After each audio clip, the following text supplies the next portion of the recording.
Hola, soy Pedro Salinas y esto es La Verdad a Fondo en el canal de la República. Arrancamos el programa expresando mi solidaridad con Iris Torrejón, productora del programa de Rosa María Palacios, de Sin Guión, quien en la madrugada del día de hoy fue acosada por un cobarde, un sujeto impresentable que ha venido liderando las encuestas en los últimos meses, Rafael López Aliaga, quien detesta, odia, le tiene tirria a Rosa María, que lo ha desmentido en más de una oportunidad con argumentos. Entonces simplemente la detesta, no la pasa.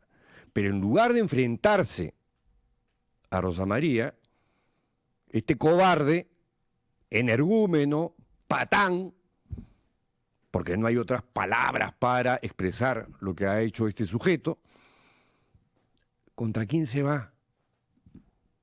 Contra la productora de Rosa María. En fin, toda mi solidaridad, reitero, con Iris Torrejón y rápidamente las últimas noticias de la guerra, que nadie comenta, yo sé, y a mucha gente no le importa, también lo sé, pero créanme que es importante. El gobierno de los Estados Unidos ha instado a los estadounidenses a abandonar, a irse o a no ir al Oriente Medio a medida que el conflicto viene empeorando y viene escalando. Pero claro, los que ya están allá tienen el problema de que no encuentran una salida para irse. De otro lado, el Departamento de Estado de los Estados Unidos ha elevado su alerta de viaje sobre Omán al nivel 3. ¿Esto qué significa? Reconsidere su viaje. O sea, piénsesela bien, ¿no?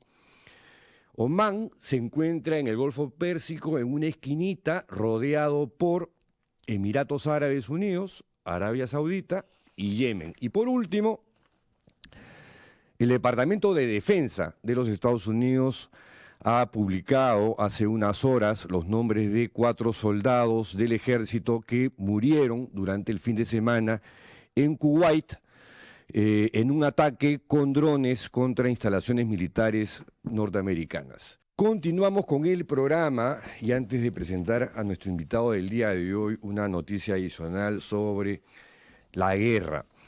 En el New York Times, la periodista Farnaz Fassihi, que ha sido corresponsal de guerra en el Medio Oriente durante 15 años, especialista en el tema de Irán, publica una nota el día de hoy. Las fuentes de esta periodista en Irán son realmente impresionantes.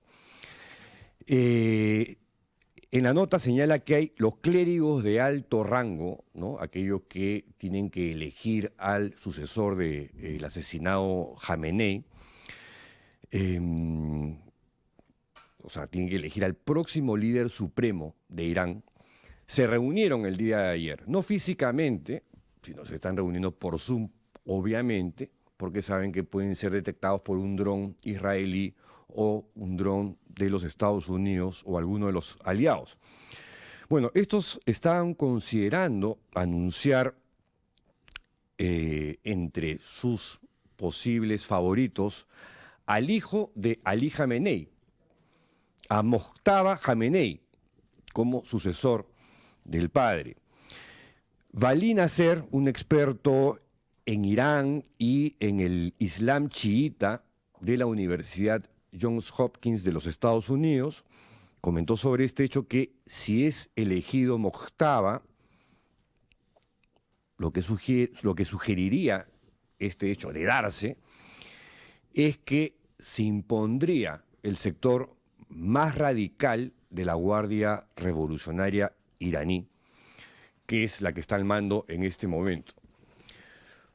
Mojtaba Jamenei, para más señas, tiene 56 años, es conocido por sus estrechos vínculos con la Guardia Revolucionaria iraní, y claro, tiene sus pros y sus contras, de acuerdo a esta nota.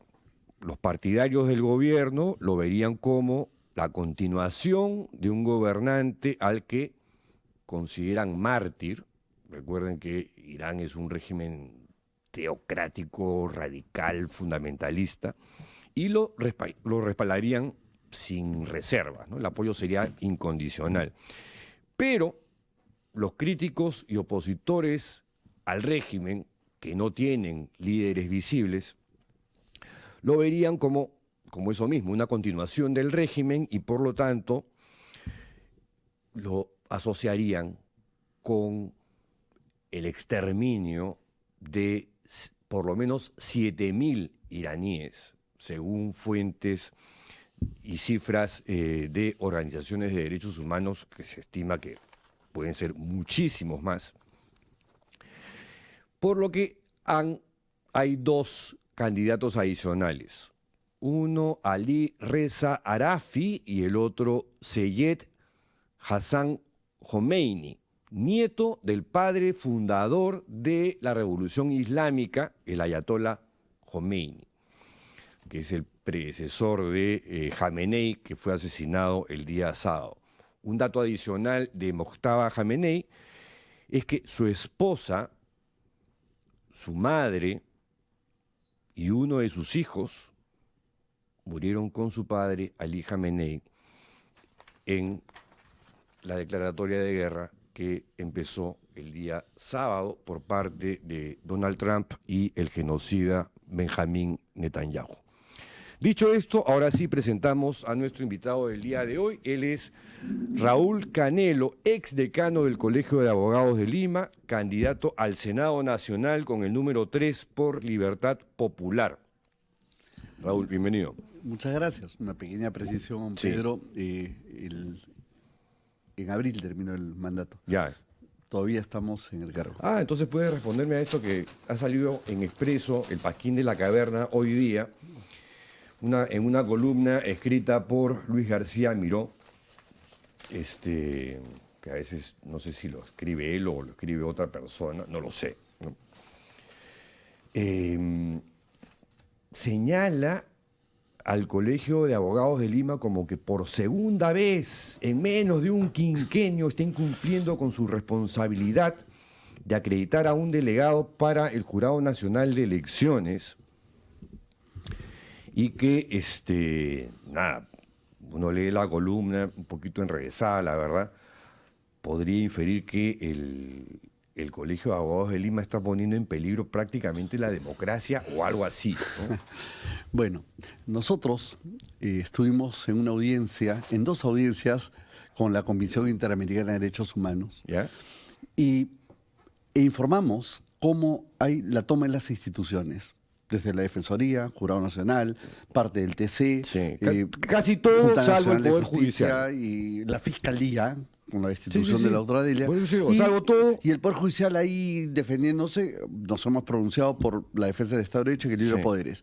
Y ahí indicamos que se está desinstitucionalizando al país, porque toda institución que está vinculada a alguna actividad estatal, el Colegio de Abogados, si bien es particular, es privado, pero por ley nombra un representante ante el jurado, ante el Consejo de la Consejo Ejecutivo del Poder Judicial, Academia de la Magistratura, e indirectamente tiene que ver con SUNEDU y tal. O sea, ahí hay mucha presencia. Y ellos tenían el colegio desde hace más de 30 o 40 años. El sector, digamos, conservador, corrupto, que pululaba en el colegio, que hacía una lacra, vivían del colegio. Es el sector al cual el Expreso defiende. Y nosotros nos hemos enfrentado a ellos. Y hoy, que se produce ya la elección, un traslado democrático, no les ha gustado que gane, en primer lugar, un hombre independiente como el doctor González, Gunter, que le ha sacado 4.000 votos de diferencia a Willy Ramírez, que había sido miembro también del Jurado Nacional, también representando al Colegio de Abogados. Entonces, no lo quieren proclamar. Este comité electoral no lo quiere proclamar. Y en paralelo, a los pocos días se llevó la elección de quién será el próximo decano, y ganó la doctora Delia Espinosa en primera vuelta. A Humberto Abanto, que es el candidato del Packing. Exacto, o sea, por 6.000 votos de diferencia. Entonces, ¿qué es lo que quieren? Lo que quieren es no proclamar a Gunter González, que es un hombre independiente, que quede el accesitario antiguo, el accesitario de Willy Ramírez, que es un señor Villalobos, creo, y vinculado a un sector, políticamente hablando, aprista, porque estuvo en una lista justo postulando ahora de una señora monje aprista. Entonces, lo que quieren es ensuciar el proceso electoral para que no hay elecciones, no pierdan ellos sus posibilidades, el Jurado Nacional, que es clave, lo pongan a un señor aprista Villalobos, y además la idea es que no entre Delia Espinosa como decana. Y claro... ¿Pero pueden torpedear esa segunda vuelta? Han pedido la nulidad de la elección de Gunter, que ha ganado con 4.000 votos de diferencia. Nulo porque dice que ha estado haciendo propaganda ese día. Todos han hecho propaganda, no sé si él ha hecho o no lo ha hecho, además no me corresponde. Pero han pedido la nulidad y no quieren resolver. Y ya debieron componer el Jurado Nacional de Elecciones. Y entonces, claro, es muy fácil. Ahora le quieren echar la culpa al decano. El decano no tiene nada que ver. El comité electoral es un órgano totalmente autónomo, distinto a la Junta Directiva y al propio decano. Como el Consejo de Ética, que también tiene autonomía. Sí, tiene autonomía, por supuesto. Bueno, ¿y qué pasa si es que no designan a este Bueno, va señor a pasar lo que siempre ha pasado. O sea, por ejemplo, a la autora Delia Espinosa, con una resolución que es un papel cualquiera y los fundamentos no interesan, parte resolutiva la suspenden y después la votan y tal. Eso lo hacen constantemente. O sea, no interesa el fundamento, interesa que han puesto ahí al final y decir, te destituyeron. Me lo hicieron a mí. O sea, dijeron que yo también soy sancionado, ¿no? Por haber designado a un funcionario tal. Eso no está en el estatuto. Bueno, tampoco está en el estatuto contratar a alguien que nos brinda seguridad, por ejemplo. Pero entonces como no está, no puedes, es propia de la administración. Y por eso dice que me quisieron sancionar. Bueno, felizmente que eso no se ejecutó y estamos terminando ya el mandato con satisfacción porque hemos limpiado el colegio. Bueno, hemos despedido a cerca de 30 personas que estaban ahí pululando y a otras 40 que se terminó su contrato, o sea, hay 70 personas menos de un colegio que no tiene por qué tener más de 200 trabajadores, no tenía sentido. Y hemos ordenado el colegio. No, yo, por comentarios de mis amigos abogados, he recibido buenas apreciaciones sobre esta última gestión porque ha sido decorosa respecto de las anteriores que han pasado desapercibidas. Tanto en lo material como también en lo jurídico propiamente dicho. A ver, hemos hecho infraestructura, hemos mejorado una serie de espacios que estaban tirados, abandonados e incluso demolidos, porque ahí está el negocio. Hemos encontrado situaciones bien graves. Pero también nos hemos pronunciado sobre los grandes problemas nacionales. ¿Qué les molestó? Hemos recibido misiones de la OEA, de Naciones Unidas, de la Embajada Norteamericana y hemos estado en la Corte Interamericana. Estuve con la presidenta de la Corte Interamericana y luego 2 audiencias con la Comisión. Les ha molestado, pues, porque ahí denunciamos todas estas leyes pro crimen, la toma de las instituciones, la virtual dictadura que vivimos ahora, porque no hay una separación de poderes, y menos equilibrio de poderes. Entonces les molestó. ¿Y qué hizo el señor Arana? Casi digo Abanto. Me denunció ante el Consejo de Ética porque dice que yo tenía que pedir permiso a la Asamblea para ir a la Corte Interamericana. No, el decano encarna la institución y por eso es que nos habíamos convertido, como se ofreció, en un referente de los temas jurídicos. ¿No les gusta? Bueno, es que esa es la misión del colegio. Que no la han hecho en los últimos 30 años, sí, pues porque los decanos estaban ahí casi prisioneros de estos grupos de poder internos y preferían vivir tranquilos y no pronunciarse. Bueno, me han dicho de todo. Este periódico... El Paquín de la Caverna, le me decimos ha puesto acá. seis titulares, 6 primeras páginas, y gracias porque eso decidió que ahora yo esté de candidato. porque la única forma de enfrentar a los prepotentes, a los mentirosos, a los incorrectos, a los bravucones, y acabas de mencionar, escuché una agresión a una la productora de Rosa María. Rosa María. Bueno, es que esa es la prepotencia, ¿no? De la actual política. Una prepotencia que no viene de ahora, ni le han inventado los peruanos. Esto viene desde Europa, Estados Unidos. Lo estamos viendo con por Donald todos Trump. lados. Exacto. Entonces, se surra la ley el derecho internacional le en interesa. su propio Congreso, hace lo que le da la gana. Y si no haces lo que a él le da la gana, entonces sí. algo te va a hacer. Sí, entonces estamos viviendo momentos políticos intensos donde lo que predomina es el insulto, te tratan de desprestigiar, no sé, pues tú serás comunista, terrorista o cosas por el estilo. Y bueno, y lo propio dicen a cualquiera que dice, señores, acá han aprobado leyes pro crimen, señores congresistas, ustedes se han beneficiado, hay 90 congresistas. Raúl Canelo, caviarazo. Ustedes reciben aporte de la minería ilegal. Terruco. Pues estamos, entonces, y lo que estamos diciendo es, señores, vivamos en un país de libertad, con libertad económica, con respeto al capital, con respeto al emprendedor, donde se respete el dinero del dueño de un banco y también de, por ejemplo, un fonavista, que también era su dinero y que nosotros hemos luchado para la devolución. Entonces, el derecho de propiedad tiene que respetarse, debe haber libertad económica, libertad de expresión, y debe haber las libertades individuales, el respeto a los derechos humanos. O sea, eso es la base para que un país sea grande. Si se respetan las reglas de juego, el sistema jurídico, seremos grandes. Fíjate, ¿has visto lo de Santa Rosa y Carretera Central? Se resolvió el contrato de gobierno a gobierno. Sí. Se resolvió de Chinchero, se resolvió 30.000 millones de contingencia en arbitrajes. Línea María ya perdimos 200 millones. Brookfield vamos a perder 2.500, 2.700 millones de dólares que nos han demandado. ¿Ganaremos? Lo estamos perdiendo todas. Y la contingencia es 30.000 millones solo en eso. Inseguridad jurídica, inseguridad contractual. Si tienes una empresa extranjera, una empresa nacional, tienes que pensar 1000 veces en invertir en el Perú, porque mañana te dan una obra y te la cortan. Y no estamos hablando de horas de Odebrecht, donde ahí sí juegan, o de los chinos que también juegan. Estamos hablando de empresas serias, por ejemplo, hay temas de gobierno a gobierno, el caso de esta ruptura de Puente de Santa Rosa, Carretera Central con Francia. Es que no les interesa. Y no me digan que fue el señor Gerí o que fue la señora Dina. No, fue el pacto mafioso. Entonces, alguien se está beneficiando de todas estas rescisiones de contratos. Sí, mencionaste el tema de la libertad de expresión hace un rato. Y eso es lo que está argumentando Fernando Rospigliosi en el caso de la querella que le ha presentado justamente Delia Espinosa a Rospigliosi porque la ha llamado terrorista, desquiciada. Bueno, y claro, se esquivan que no, yo tengo libertad de expresión y es un personaje público. Sí, pero por más personaje público, o sea, por ejemplo, yo no podría ser, y doy como ejemplo, no es que lo sea, diga, yo no podría ser el señor Rospigliosi, es un enfermo mental, narcotraficante, ayuda a los mineros ilegales, se mete a las audiencias. No. Se mete a las audiencias, sí. Bueno, eso sí.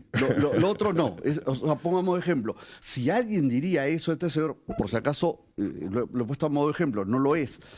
Si yo diría eso y diría sí, me consta, pero estoy mintiendo. Claro, no me tengo que querellar. Si te querella, digamos, tiene toda la razón en ese caso. Bueno, ¿no? Yo, salvo, fue un ejemplo, yo tengo el mejor respeto del señor Rospigliosi y claro, ya la justicia dirá si ha cometido delito en el caso de la doctora Delia. Estuve escuchando atentamente cómo la doctora Delia se enfrenta ayer y el abogado de Rospigliosi justamente es su rival en el decanato del Colegio de Abogados. Sí. Humberto Abanto. ¿Ah? Bueno, que tampoco sorprende mucho, ¿no? Que Abanto sea el defensor de Rospigliosi, es el defensor de apristas. A ver, hemos hablado de un pacto mafioso. Invitado de los espacios estelares de la extrema derecha, Willax, Expreso. Efectivamente. etc. Bueno, él como abogado tiene todo el derecho de defender a quien sea, igual que yo, que tengo todo el derecho. Y hay que, para eso es el gremio. Lo que no tenemos derecho es a involucrarnos en temas delictivos y, por ejemplo, yo nunca acepté un arbitraje de Odebrecht y es que tampoco me llamaron porque llamaban a un grupo selecto. Entonces, el que se involucre en eso ya deja de ejercer la profesión sanamente, libremente, porque yo puedo defender al más criminal, pero lo que no puedo hacer es involucrarme en un acto delictivo. Pero no hay un filtro en el Colegio de Abogados de Lima como para decir, oye, tú tienes tales rollos, digamos, no Bueno, puede postular, pues. lo hay, pero justamente, curiosamente, ese filtro en un momento estuvo tomado. Hasta me sancionaron a mí por todo lo que estoy contando. Entonces, pero se recuperó. Sin embargo, un juez pidió que retornen los ex miembros del Consejo de Ética que habían sido expulsados y 2 son los que demandan el retorno y el juez, muy inteligente, muy apropiado, dice, pero que salgan 3. Salen 3 para que entren los 2 demandantes. Pero claro, todo hecho ni siquiera ya la medida, en exceso. Ahora, es el país, es el país. Qué alucinante, qué alucinante. El caso Urresti, que el día de ayer fue liberado, abandonó el penal, después de casi 3 años de prisión, luego de que el Tribunal Constitucional declaró la nulidad de su condena por el asesinato del periodista Hugo Bustíos. No es que se haya pronunciado sobre el fondo del asunto por el que fue condenado, sino porque aplicaron la ley 32107, que es la que defiende Rospigliosi, para que liberen justamente a este tipo de militares o policías que han violado derechos humanos. Bueno, es que ese es parte del paquete que nosotros hemos criticado. Es más, nosotros nos sumamos a la acción de inconstitucionalidad contra esta ley que prescribía los delitos de lesa humanidad. Definitivamente no es lo correcto. Pero claro, si tienes órganos que están tomados, van a decir que todo lo que hacen está bien. Nosotros habíamos cuestionado eso, pero también cuestionamos la modificación de la ley de crimen organizado. Situación que ha beneficiado, por ejemplo, a Gerí. Porque Gerí, con todo lo que ha hecho, no podría ser denunciado en crimen organizado. Entonces, estas son las leyes pues, que ellos han hecho para favorecerse. Lamentablemente, esta situación es grave porque son leyes con nombre propio, la ley Soto. Él presenta un proyecto de ley para que también prescriban otros delitos comunes en los cuales él está inmerso, le aprueban, y ahora el Tribunal Constitucional ha declarado que es constitucional la ley Soto. Y claro, él se benefició. Entonces, una ley con nombre propio. Bueno, ese es el país. Eso se llama dictadura, pues.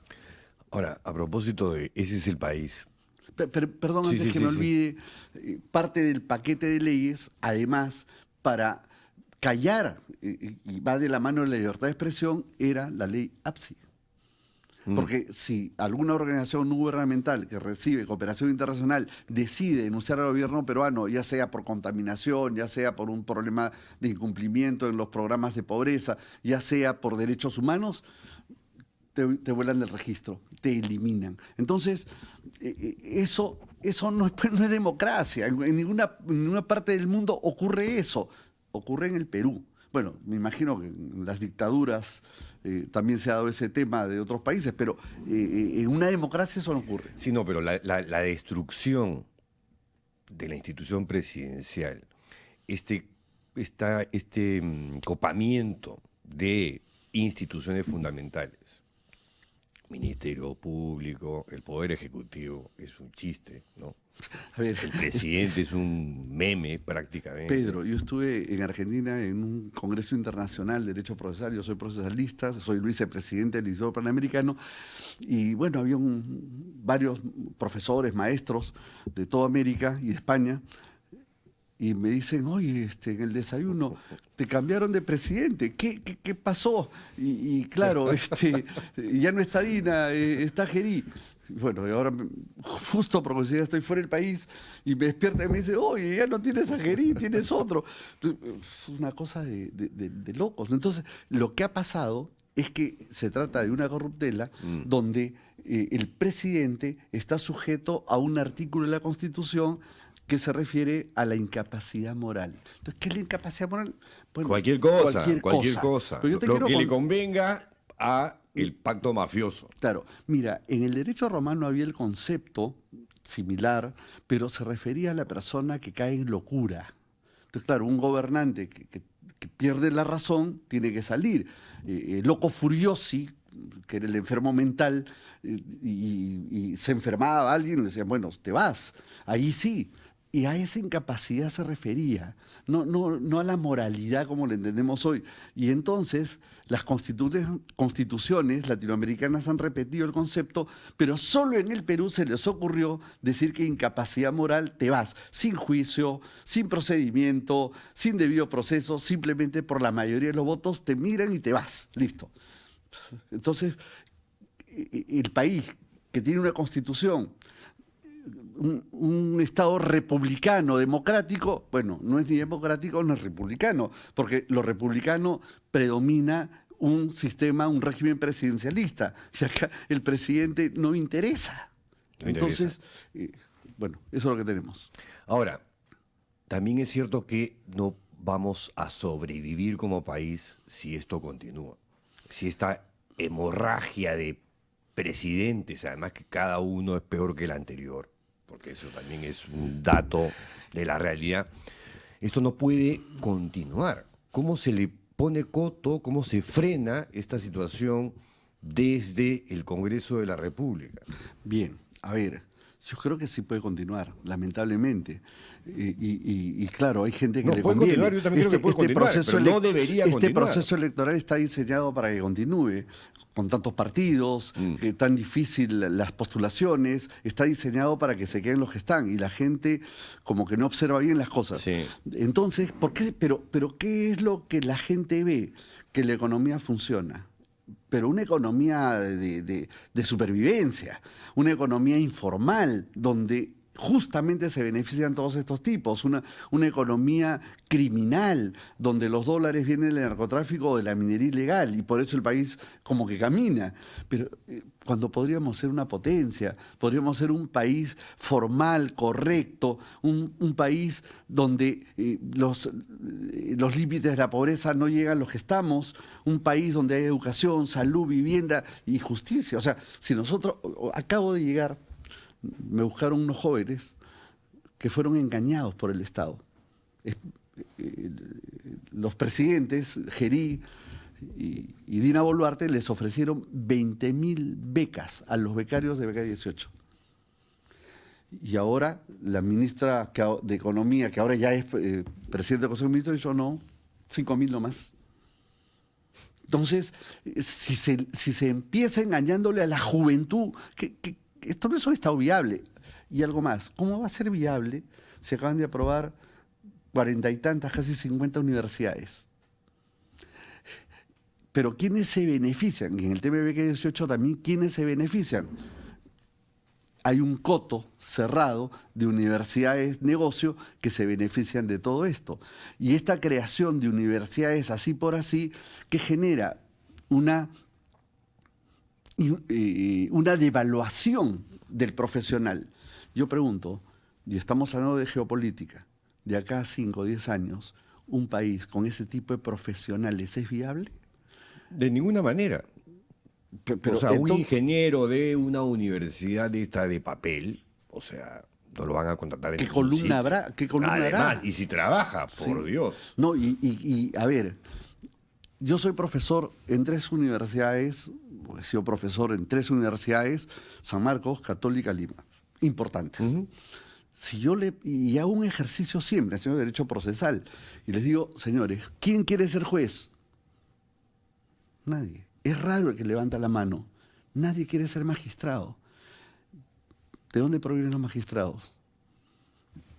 De universidades negocio, donde muchos no hacen tesis y llegan a ser fiscales de la nación. Entonces, ¿qué tipo de profesional tenemos? Y para que un país salga del letargo, el subdesarrollo, de la corrupción, necesitas profesionales. Mira el Congreso. ¿Quiénes están en el Congreso? Tú eres periodista, has entrevistado seguramente a mucha gente congresista. El otro día yo me reía porque Rosamary entrevistó a no sé quién y dice, sí, hemos aprobado las leyes pro crimen. Entonces, no saben ni lo que hablan. No. Ya, ese es el nivel. Los partidos que nos están ofreciendo. Hay un partido que tiene 20 condenados. Y otro partido que tiene no sé cuántos condenados y no sé cuántos denunciados. O sea, eso es lo que nos ofrecen. No, además uno entra al portal Territorio Tomado y se ve la cantidad de representantes que hay por partidos de la minería ilegal, de gente metida en tala ilegal, hasta en trata. Es Sí, claro. impresionante. Bueno, si la O sea, prostitución... son gángsters los que están entrando a la política, en teoría, o postulando al Congreso de la República. Pero mira lo que ocurrió con el caso del asesinato de esta chica acusada de prostitución en el Congreso. O sea, tenemos un Congreso que está vinculado a la prostitución. O sea, es que ya no podemos dar más. No, y las leyes pro crimen son un síntoma más de esta pus, digamos, que ya se ha hecho costra a nivel institucional. A mí lo que me preocupa es cómo sale uno de esto. Porque uno como peruano Bueno, se siente secuestrado, se siente como un rehén, plagiado por estos miserables. mira, Pedro, yo creo que la gente de bien hace lo necesario. Los periodistas hacen lo suyo. Nosotros, profesionales, hemos hecho lo nuestro. Y eso me alentó a meterme en la política. Bueno, sí, yo he tenido una trayectoria donde he luchado por los pantanos de Villa, he luchado por la evolución de los aportes de los fonavistas, hicimos un referéndum, he estado en el colegio, he limpiado una costra terrible de ahí encaramada hace 40 años. Digo, bueno, y puedo aportar para un cambio, bueno, lo voy a hacer pues y decidir con Libertad Popular, Rafael Belaunde y un buen equipo de gente que hay ahí. Por lo menos son honestos. Es la hora de el mendigo de los likes, que soy yo. Si no nos ponen sus likes, no sobreviviremos como espacio crítico independiente de oposición. Digo nomás para que se animen algunos a poner su like, comenten, pregunten, pueden hacer preguntas al doctor Raúl Canelo sobre lo que quieran. Y nada, ¿dónde está Valeria para comenzar a soltar los comentarios y preguntas para nuestro invitado? Sobre el tema de lo de Urresti. Una cosa que a mí me chocó fue que sale, y claro, está su esposa, que es candidata en el partido de Luna, ¿no? Pero va a recibirlo el propio Luna. O sea, a un tipo que ha sido coautor de un asesinato a un periodista de Caretas. Sí, bueno. O sea, eso, digo, por Dios, o sea, ¿en qué mundo vivimos? Y ahí está, vemos las imágenes, claro, no candidatea a nada este señor, pero ya es una foto per se escandalosa, o las imágenes. O sea, el nivel de degradación al que estamos llegando como sociedad, me parece, ya saben, que ya el último que apague la luz. Bueno, estamos a ese punto. Estuve en una radio importante hace 2 días y estaba con un personaje que es vocero de Alianza para el Progreso. Y hablaba de la lucha contra la corrupción y hablaba contra las leyes, pro crimen y tal. Yo lo miraba, sí. Ya Pipí de Acuña. Sí, y era el vocero, había sido fiscal. Y yo le digo, bueno, yo creo en usted, lo que está diciendo me parece muy acertado, porque hemos luchado por eso. Pero le digo, pero oiga, pero si sus correligionarios son los que han aprobado esa ley. Sí. Se molestó y me dijo, tú no vas a pasar la valla. Bueno, gracias. No la pasaré. Pero es que no puede ser. O sea, es contradictorio. Bueno, pero están confiadísimos en eso, ¿no? Porque como tú decías, o sea, ellos mismos han diseñado este proceso electoral, esa cédula maldita.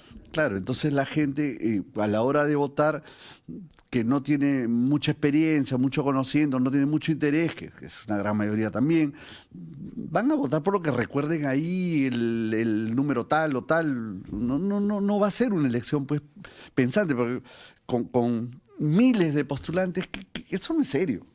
No, además, y estos alcances que has dado también sobre las complicaciones que se están dando para las elecciones de la segunda vuelta en el Colegio de Abogados de Lima, que si bien es cierto, no es una institución pública, no es una institución del Estado, ha sido tradicionalmente, y por lo que has comentado, importantísima Claro. para el fortalecimiento institucional del país. Y quiero agregar que en los últimos 30 años el colegio, salvo alguna pequeña excepción, ha estado mudo. Es que parte del negocio es que esté mudo. Yo lo he comentado más de una vez. Así es. Sí, incluso había una confusión. A ti también te ha caído. Sí, había una confusión cuando nosotros, al contrario, hemos logrado posicionar al colegio en el lugar que les corresponde. Sí, pero igual, claro, es que como han sido insignificantes durante tantas décadas, Claro. cuando uno ve algo así sobre el Colegio de Abogados de Lima, prácticamente son imperceptibles, pues. Ya, después sí he comenzado a ver efectivamente que algunas cosas importantes se hicieron. Ya, tenemos preguntas y comentarios para Raúl Canelo. Si Luna sacó a Urresti de prisión para la campaña electoral, que no nos sorprenda que Keiko saque a Vladimiro Montesinos. Bueno, quien sacó a Urresti no ha sido... bueno, en parte sí. A ver. Ha sido el Tribunal Constitucional. Sí, pero a ver, ¿quién manejó el tema para nombrar al defensor del pueblo? O sea, la cadena... Están ahí ¿cómo Luna, la Junta Nacional de Acuña, Justicia sí, y tal. el fujimorismo. Entonces, claro, yo creo que el comentario sí es cierto. O sea, Sí. si hablamos al fondo, es Luna el que está detrás de todo esto. En ese caso. En los otros casos son otros. Sí, pucha que... ¿Mm? Son una costra. Preocupa el desprestigio de los abogados a nivel nacional. ¿Para qué sirve el Colegio de Abogados de Lima? Bueno, en los últimos 2 años, por lo menos durante mi gestión, más allá del tema mutual, del tema de los servicios a los abogados o de la defensa del abogado, a Banto le tiraron piedras. ¿Recuerdas? Pero eso no está bien, ¿no? Sí, claro, y nosotros salimos a decir, oiga, no le tiren piedras al señor Abanto, pues eso no es correcto. O sea, podemos pensar diciendo, pero no es correcto. A la señora Loza, a la abogada Loza, también empujaron. Oiga, no pueden empujar eso. Y estamos atentos a defender a todos los abogados. Para eso sirve, pero además el Colegio de Abogados tiene un rol constitucional. El Colegio de Abogados es anterior a la República. Este colegio tuvo a un decano de presidente en la guerra con Chile, porque no había quien poner y pusieron al decano. Tuvo un decano que defendió al Perú en la guerra de España en 1866, sí, García Calderón, con la guerra con Chile. Y José Gálvez Egusquiza, decano del Colegio de Abogados, fue el que murió en el Torreón de la Merced defendiendo a la patria en esa reconquista que quiso hacer España en 1866. Entonces, el colegio es anterior a la República, el colegio es anterior al perunismo. En el colegio se tejió la independencia, no solamente del Perú, el colegio de abogados del Libre, el más importante y casi único en Sudamérica, porque las demás colonias fueron posteriores. Entonces, de ahí aparecen los pensamientos de Vizcardo y Guzmán, aparecen los pensamientos de los grandes revolucionarios intelectuales de aquel momento para una independencia. Entonces, el colegio tiene una historia. Y luego hemos tenido grandes personajes de decanos. Por ejemplo, yo conocí a Raúl Ferrero, estuve con Andrés Aramburu Menchaca, y gente que se pronunciaba sobre los problemas nacionales. Eso lo comentaba yo la vez pasada con Vitocho García Belaúnde. Y el último fue don Jorge Avendaño, que también se pronunciaba. Luego han venido pues los cambios donde apareció un mecanismo que se llama asambleas, donde los abogados ya nombran unos asambleístas y de acuerdo al estatuto que hizo Paz de la Barra, ellos son los que deciden, es como un congreso. Y claro, hecho eso, en el colegio viene el tema, ¿para qué sirve el colegio? Bueno, así no sirve para nada. No, y además ha surgido en los últimos tiempos, casi a la limón del crecimiento del pacto mafioso, un grupito, un cogollo de abogados, denominados algunos viejos lesbianos, ¿no? A otros les han dicho peces gordos. O peces gordos, que son una suerte pues de chupacirios, hueleguizos, digamos, de las cosas que hace el pacto mafioso. Justifican todo, le dan visos de legalidad a cosas que son claramente inconstitucionales. Sí, y me he sentido solo. es verdad que algunos sectores de prensa comentaban lo que estábamos haciendo. Y solo porque hemos ido, por ejemplo, a la Corte Interamericana a denunciar estos hechos. Y la Corte tomó tanto interés que hubo 2 audiencias con nosotros, que nunca ha ocurrido. Entonces el colegio ha tomado su verdadera dimensión. Y por eso nos golpean. Y por eso ha tenido 6 titulares. Y por eso están bombardeando ahora el tema electoral, porque quieren romper, o sea, No, las que fuerzas. Expreso te mete un periodicazo es una condecoración. Déjame decirte. Claro, pero analicemos qué hay detrás, ¿no? Lo que hay es que quieren manejar el jurado nacional de elecciones. Siempre es una motivación turbia la de Expreso. Sí, quieren poner a alguien en el jurado nacional de elecciones que no es el que ganó y no quieren que entre la doctora Delia Espinosa, que ha sacado 6.000 votos de diferencia. Y están haciendo todo lo posible por ensuciar la elección. No, si le han sacado una foto a toda página ahí a Humberto Abanto. Es claramente el candidato del Pasquín de la Caverna y el candidato del pacto mafioso, ¿no? A ver, más preguntas y comentarios para Raúl Canelo. Pregunta, ¿cómo pasar la valla electoral según las nuevas reglas? Esa es una muy buena pregunta. Sí, y bueno, tal como está diseñado, Sí. Primero es la dispersión. Tal como está diseñada la trampa. La trampa, una dispersión, ¿no? 30 y tantos, casi 40 candidatos. Entonces ya eso es difícil. Pero entonces pasar la valla ahora implica, por ejemplo, mínimamente, en el caso de nuestro partido, yo soy invitado, tendría que nombrarse por lo menos 3 senadores. 3 senadores. 3 senadores, ya sean por región o ya sea nacional. En mi caso es nacional. 3 en total. Y luego tener... Y pueden ser 2 nacional, 1... Sí. O sea, tiene que ser 3. Sí. Ya. Y también 7 diputados, ¿no? Bueno. Además de. Además de. Ya. Entonces ya con eso se pasa la 3 valla. más 7. Ya. Y lo otro es obtener en conjunto más del 5% de la votación, ¿no? Bueno, estamos en una situación... No la tienen fácil, ¿eh? No es fácil, falta un poco más de un mes, pero no es sencillo. Y es un tema simplemente de recursos, ¿no? Por donde uno va, hemos estado en varias regiones, hay, claro, la gente inteligente, la gente intelectual, la gente que está en prensa, por ejemplo, nos han recibido... Acabo de estar en Puno, justo en ese lugar donde entrevistaron al señor Batters y bueno, salió corriendo. Bueno, yo no salí corriendo. Creo que coincidíamos en las preocupaciones que tenía Puno, ¿no? Y la marginación y todo lo que viene sucediendo con nuestros... Y la falta de justicia, ¿no? Es terrible. Y la terrible. falta de Y la corrupción, empatía, falta de hermano. infraestructura. Sí, no. Es terrible. El país El está abandono abandonado. Es impresionante en el interior del país. A ver, más preguntas y comentarios para Raúl Canelo. El candidato... Martín del Pomar, ¿continúa como candidato? No. A ver. Ese es otro buen punto. Sí, es un buen punto. Ese es un buen punto. Martín del Pomar. Pomar. ¿No? Martín del Pomar, bueno, no tengo el gusto de conocerlo, repito, yo soy invitado, pero... amigo personal de Rafael Belaúnde. Creo que fueron compañeros de clase o algo así. Pero luego, por razones personales o las razones que sea, particularmente... Por el caso de las sombrillas. Renunció. Y esta renuncia... Pero formalmente sigue como Lo candidato. que sucede es que él tenía que... Nos envió una carta de renuncia, ya renunció. Pero él debió esa carta también remitir al jurado. Y no lo hizo. Entonces, en teoría sigue, pero bueno, no está haciendo campaña, no está participando y nosotros no lo consideramos pues porque ha renunciado. Yo tengo una carta de renuncia y punto. O sea, para mí no está en la lista. O sea, que formalmente pueda estar en el jurado porque él no cumplió con remitir al jurado, sí, bueno, pero ese asunto de él, ¿no? O sea, nadie lo podía empujar y decirle, oye, presenta tu carta, hazlo, o alguien de nosotros presenta la carta. Pero sabían que para que renuncie formalmente tenía que enviar esa carta bueno, él lo al sabía, jurado. No lo ha hecho. Bueno, ya.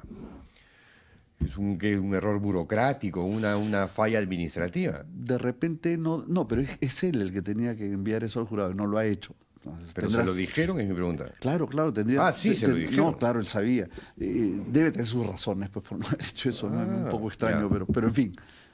El problema del país es que hay mucha gente ignorante fácil de comprar y manipular la plata de estos grupos mafiosos, están comprando votos.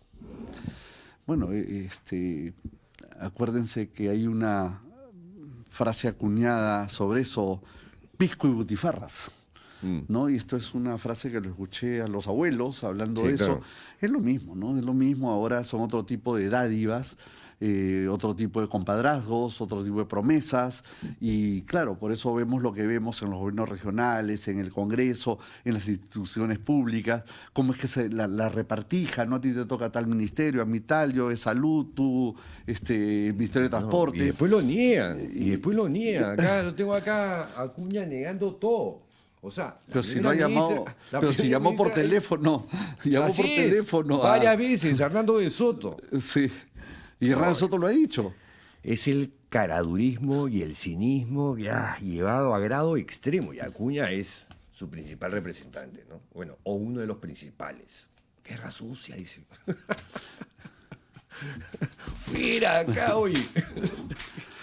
A veces... Ay, Acuña. Es un meme ese tipo, pero digamos, también es impresionante que alguien como ese personaje sea una de las figuras principales en el escenario político.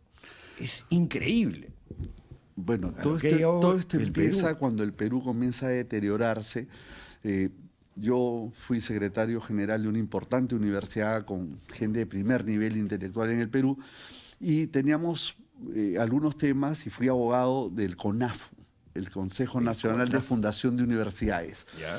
Gente serísima, pues los mejores intelectuales están ahí y no dejaban pasar creaciones de universidades tal. Un buen día, una universidad a las peruanas dice, ¿yo por qué voy a pasar por el filtro de la Asamblea Nacional de Rectores y el CONAFU? Se fue al Poder Judicial y convenientemente le dieron una decisión judicial para crear la universidad. Ese día se rompió el sistema universitario. Y a partir de ahí entonces comenzaron a crearse un montón de universidades privadas y si tú te das cuenta, el origen de estas universidades son estos personajes que además tienen otro origen. ¿A qué partido pertenecieron? ¿A qué partido pertenecieron? Sí, la Universidad del Señor Luna. El señor Luna, ¿a qué partido perteneció en su origen? Que adivino. APRA. El APRA. Eso es lo que iba a decir. ¿Ah? Es que lo que es lo que iba a decir. Y además, Y el cuando hablas, digamos, todas sobre estos movimientos, digamos, institucionales y fiscales y judiciales. SUNEDU también está tomada.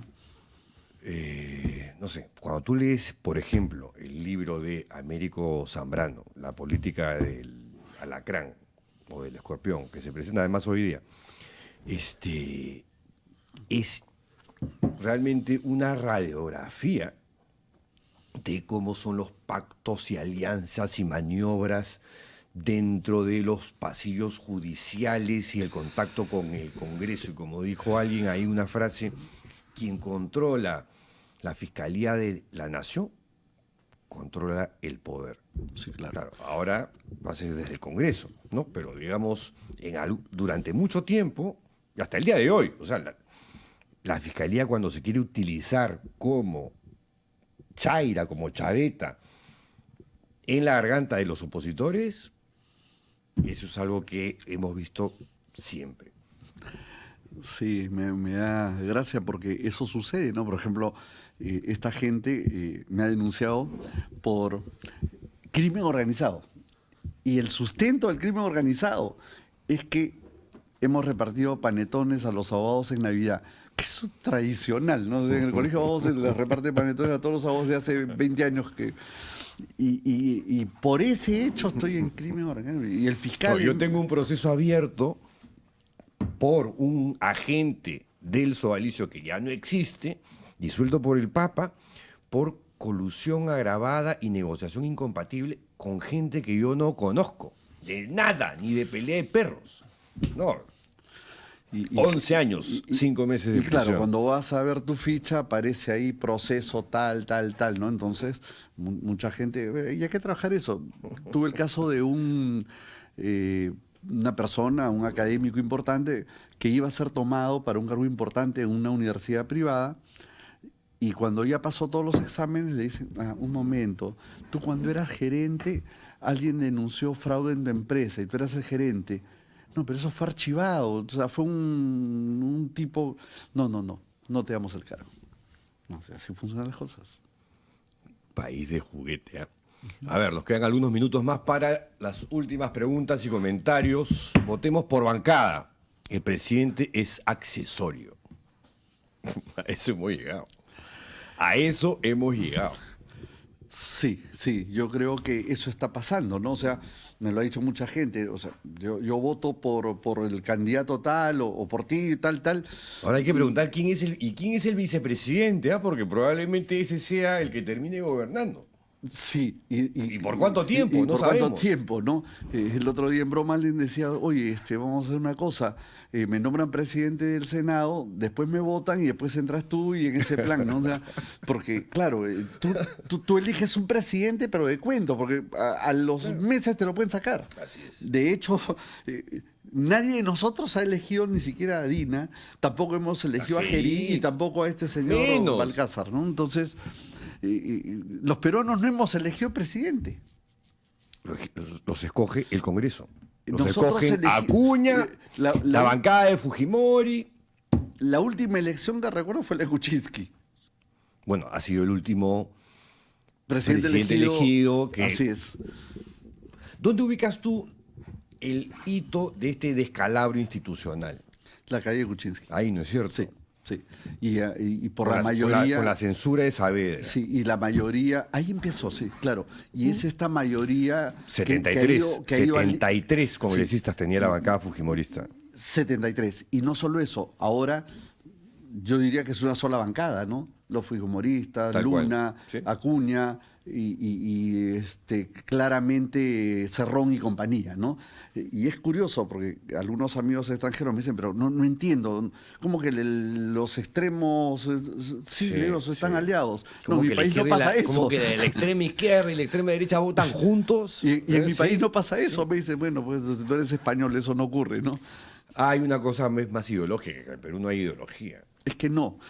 Justamente eso Son decía, bandas. porque alguien me preguntaba, ¿y ustedes son de centro, de derecha, izquierda, señores? En este momento esa discusión es vana, es un tanto Es irrelevante. inocua. Así es. Y lo que importa es quiénes se enfrentan con quiénes. Entonces yo creo que hay un grupo de gente muy seria, honesta, correcta, que se enfrenta pues a la vulgaridad, a la procacidad, al insulto, a la prepotencia, ¿no? Y a la deshonestidad, porque claramente vienen gobernando el país en esta alianza nefasta y que nos hace mucho daño desde hace ya varios años. Entonces, Sí. ojalá que la gente... 10 años. Ojalá que esto Una termine década. pues con la elección de gente correcta, ¿no? A ver, última pregunta o dos últimas preguntas. ¿Sería conveniente generar acuerdos entre los partidos fuera de la mafia que realicen un esfuerzo conjunto, desarrollen una campaña conjunta para no votar por los partidos que conforman el Congreso mafioso? Yo también pienso igual, pero Sí, la cosa ha sido diseñada de tal manera que eso no ocurre. que eso yo lo veo Pero, complicado. Pero no sí digo imposible, pero sí bien se complicado. puede dar un cierto consenso, no tanto al nivel de las presidencias, sino a nivel de los candidatos.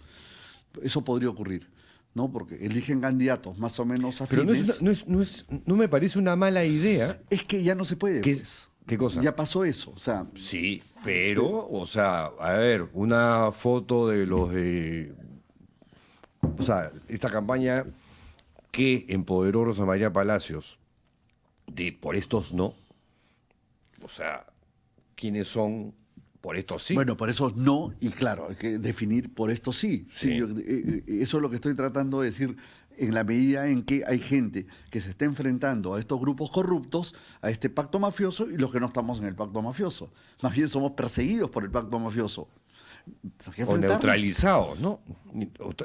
Ya no tengo expreso porque se me fue de las manos, Bueno, pero te repito lo que yo sentía cada esa columna en la página 2 de hoy sobre el Colegio de Abogados de Lima, me parece... Claro, que es una verdad medias, ¿no? Sí, claro. Le están echando la culpa al colegio, al decano, Sí. cuando en realidad es un comité electoral manejado por ellos.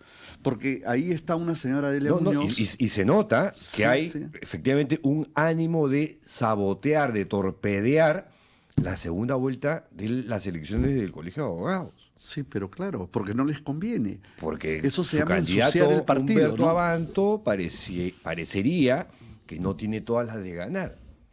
Definitivamente. Qué increíble. Sí. Y ahí le han sacado, qué cosa increíble, de 8 candidatos, 6.000 votos de diferencia, es histórico. Eso no se ha dado antes en el colegio.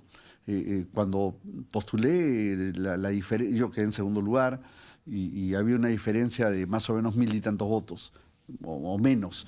No, al final lo volteamos, ¿no? Pero en el caso de la señora Espinosa es enorme la diferencia. O sea, es casi imposible que Abanto voltee ese resultado. Yo creo que es muy difícil. A ver, última pregunta o comentario. Por el momento hay 3 partidos.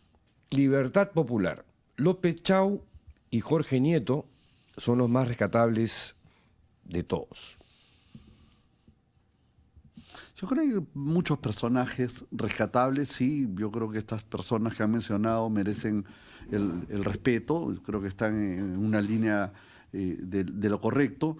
Y bueno, Faltan algunos, ¿no? Sí, probablemente. Podrías Sí. incorporar algunos más. Sí. Sin embargo, en el caso de Libertad Popular, lo que me atrae es la presencia de Rafael Belaunde, que además, no solamente porque ha sido nieto de un gran presidente, sino porque tiene ideas muy claras en materia económica, en materia de libertades, tiene un equipo que ha permitido una cierta pluralidad de pensamiento. O sea, por lo menos en teoría eso está muy bien. Vamos a ver cómo se desarrolla luego el debate. Ya.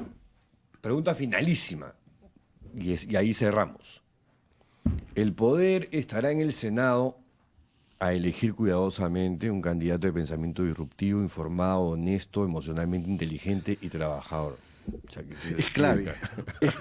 Entonces, ¡guau! Ojalá tengamos algo Sí. así. Bueno, tendríamos que traer, decía Diógenes, con su linterna para ver a quién encontramos.